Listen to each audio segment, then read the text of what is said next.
If you're a freelancer or thinking about becoming one, there's a few things that I'm sure that you want. You want more clients. You want to be raising your rates. You want more time freedom and faster growth. But after 10 years in this industry, I've learned something pretty uncomfortable. Most freelancing advice sounds good, but it doesn't actually work in real life. I've built a multi-7-figure business, and I've helped thousands of freelancers land clients, raise their rates, and build real income. Like Thais, who started off as a virtual assistant, got a client who was a roofing contractor, and then eventually built a roofing contracting admin business that now does over $1 million a year. Now, in my journey of launching my own freelance business and helping over 7,000 people launch theirs, I've made a few mistakes. So in this video, I'm giving you 10 years of brutally honest freelancing advice. Let's jump into it. Brutal piece of advice number 1 is that no one's going to do this for you. No client is magically going to find you. Even if you just announce, I'm starting my business, sometimes we think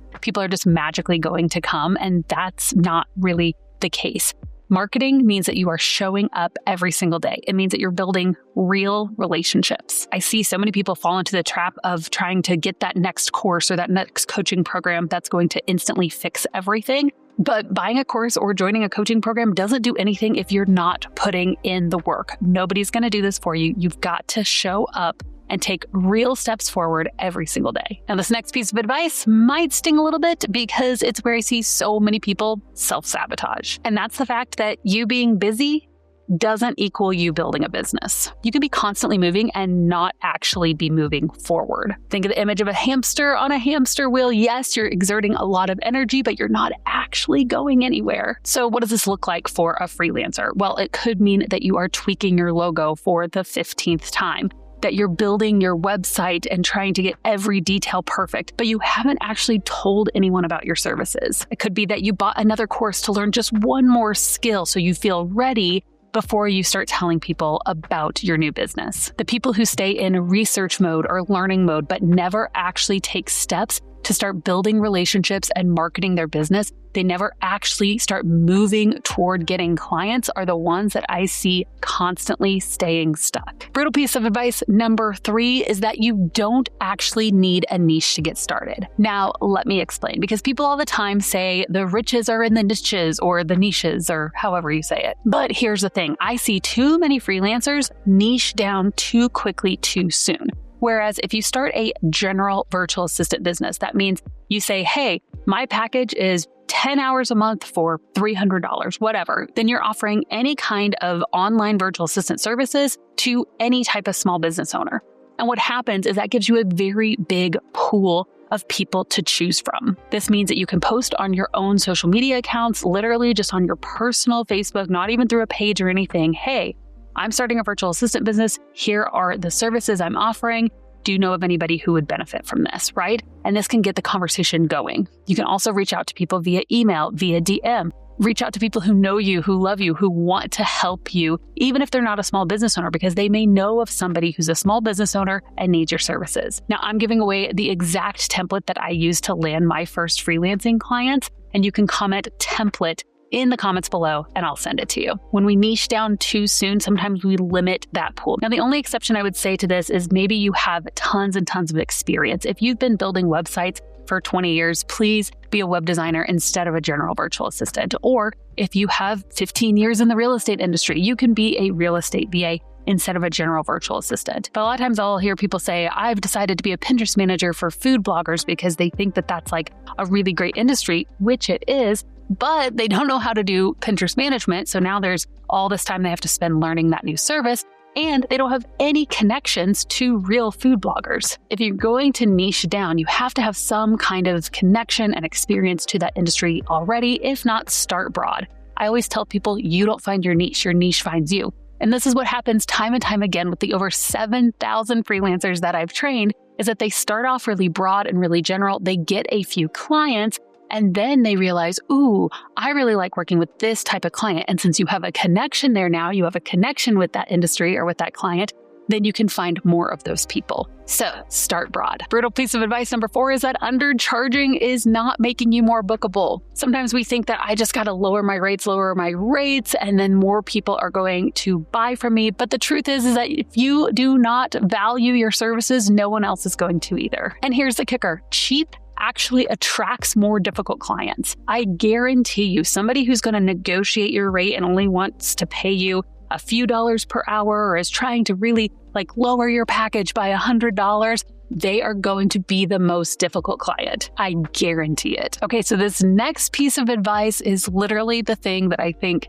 makes it or breaks it for a freelancer. And that's the fact that consistency beats talent every time. Did you know that average execution done daily will actually beat out genius execution done infrequently? There's something to be said for just showing up every day. Now, you don't need to show up everywhere. In fact, I really recommend that you don't, but choose one place to really show up. Maybe it's Facebook groups, maybe it's LinkedIn. Maybe it's Instagram or live networking events. But once you decide on a place to show up, be there consistently. Set up some kind of a system or a schedule for yourself so that you're not spending all day, every day. You're not getting sucked into, a Facebook group, or you're not getting sucked into all these methodologies, but you're taking small steps every single day to actually move forward on that platform or through that marketing method. Yes, this means daily outreach, even if it's for 10 or 15 minutes a day. Yes, this means weekly follow-ups. Do not forget to follow up with the people that you've reached out to. And yes, this means repeating what works. When something actually works, you get a client response, you get an Instagram post that takes off, you get a live networking event that you find an ideal client and you book a discovery call, do more of what works. Go back to that networking event, repost a similar post like the one that you posted before. Dive into more of what works. This is the key to marketing successfully. The next piece of advice is that you will outgrow clients, and that's okay. You're going to hit a point in your business where there is a client that you just absolutely outgrow. Maybe they're super demanding, but you stuck with them just because you needed the income. Or maybe you're ready to raise your rates and they just can't follow you to that level. Just know that that is okay, and it's all a process in growing. The next piece of advice for you is that boundaries create better clients. People who do not set clear boundaries in place in their business from the very beginning end up struggling so much later, and I've seen it time and time again. Maybe you've decided that you're not going to give out your phone number to a client, but when they ask, you go ahead and do it, and now you're getting 2 a.m. text messages. Maybe you've given a 24-hour return time for emails, but you've gotten in the habit of replying instantly. So now if you don't reply after 5 minutes, they wonder what's happening. Set boundaries, communicate your boundaries, and then stick to those boundaries. It's going to help you so much in the long run. And the last piece of advice I have for you is that confidence isn't what should spur on your action. In fact, action creates confidence. Here's the thing, you're never going to feel ready. When I was in college, I traveled with this motivational speaker, and he had been speaking on stages for years and years and years. And I asked him one day, at what point did you stop feeling nervous? Did you stop getting butterflies in your stomach? And he told me, Abby, I get them still every single day, because he was always pushing himself to a new level. And in a way, he still never felt ready for the huge calling that was on his life. So things don't necessarily get less scary. It's just that you get better at doing scary things. And that's one of the things I love about entrepreneurship and freelancing in general, is that I've become such a more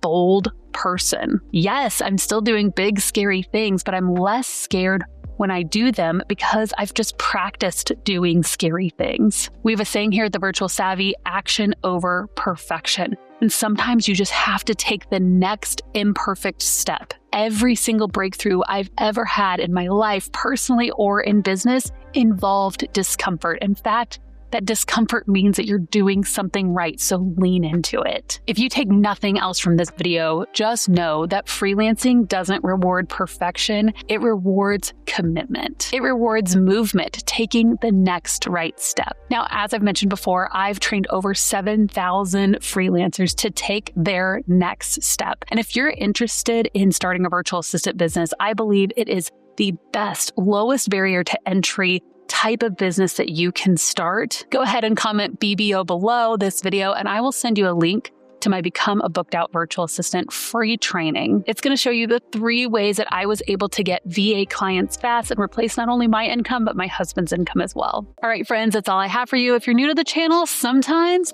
we like to beatbox it out.